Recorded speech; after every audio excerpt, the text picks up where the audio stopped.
nous sommes victimes de nos richesses. Ce sont nos richesses qui attisent l'appétit des Occidentaux.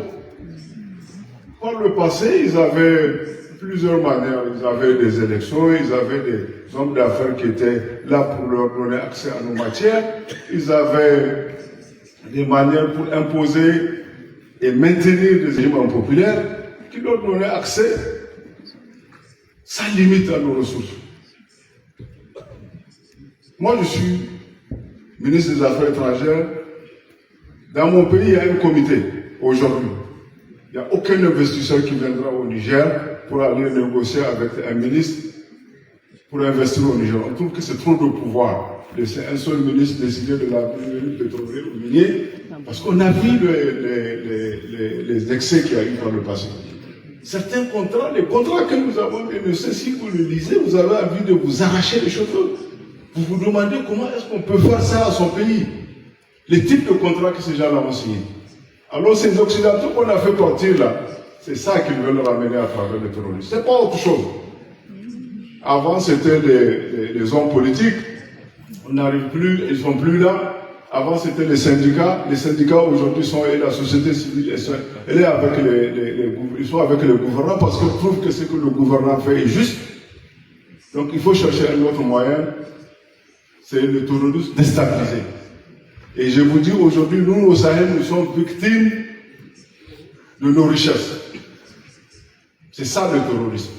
C'est un pays qui est là, ou des pays qui sont là, qui ont perdu leur influence, qu'ils avaient à travers des bases militaires, des régimes impopulaires qu'ils imposent, qui leur donnaient accès sans limite à nos ressources.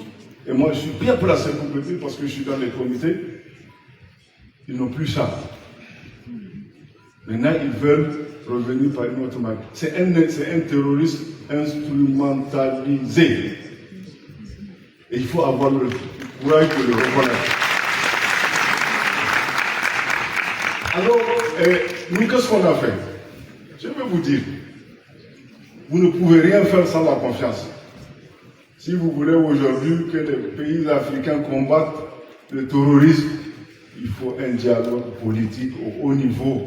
Il faut que nos dirigeants politiques s'asseyent et se font confiance. Voyez ce que... Et c'est ça qui est à la base de l'AES. Les trois dirigeants, les trois chefs d'État se font confiance. Ils ont créé d'abord l'Alliance, après tout de suite on est allé vers la Confédération. Regardez ce qu'on a, ce que certaines organisations, pour ne pas les citer, n'ont pas fait en 30 ans, 50 ans d'existence. Nous, on l'a fait en moins de 2 ans.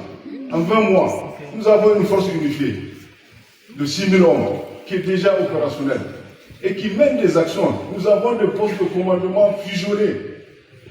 Aujourd'hui, vous arrivez à la frontière, vous voyez un militaire malien, burkinabé, nigérien, vous ne pouvez pas le distinguer parce qu'il porte la même tenue et il se balade de part et d'autre. Et ça nous permet de remédier à la porosité de notre frontière. Quand les djihadistes, quand on les chasse, ils vont de l'autre côté. Et les résultats sont là. Il nous faut ça pour pouvoir combattre le terrorisme. Ça, c'est le dialogue politique qui permet de ramener la confiance.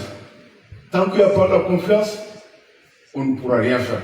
Et cette confiance, vous ne pouvez pas l'instaurer tant que les gens, nos leaders politiques, nos dirigeants au plus haut niveau ne se font pas confiance.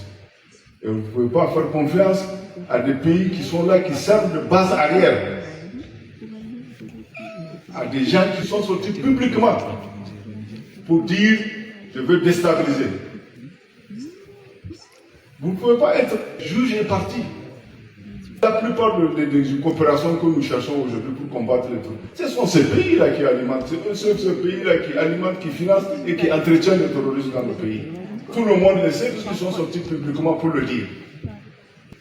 Tant que des pays africains vont continuer à servir de base arrière pour déstabiliser les voisins, ce n'est pas le moyen par lequel nous pourrons combattre le terrorisme. Merci.